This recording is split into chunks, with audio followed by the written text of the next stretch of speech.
দেখো এখানে বলেছে যে দুটো নম্বরের যোগফল 520। ধ্যান করে একটা বিগার নাম্বার রয়েছে, একটা স্মলার নাম্বার রয়েছে, নাহলে একটা বড় নাম্বারও থাকবে আর একটা ছোট নাম্বার থাকবে। যেখানে বলছে বিগার নাম্বারটাকে 4%-এর ডিক্রিজ করা হয়েছে, অর্থাৎ একে 4% কী হয়েছে, কমিয়ে দেওয়া হয়েছে। আর স্মলার নাম্বারকে 12%-এর বৃদ্ধি করা হয়েছে, অর্থাৎ 12%-এর ইনক্রিজ করা হয়েছে।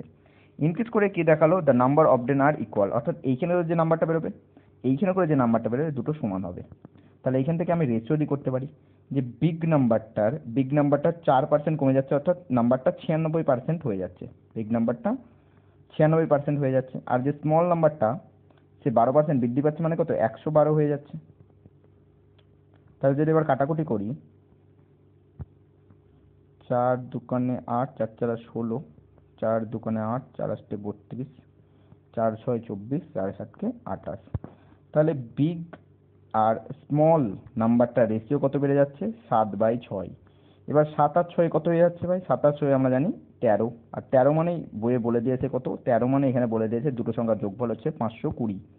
তাহলে 13 মানেই হয়ে যাচ্ছে 520, যেটার গুণফল কত পাচ্ছি আমরা, 40 গুণ পাচ্ছি।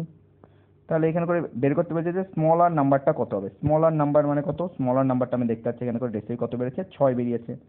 তাহলে 40 দিয়ে 6কে গুণ করব, এবার 40 গুণ বেড়েছে না, 6কেও 40 দিয়ে গুণ করলে কত বেরোবে, 240।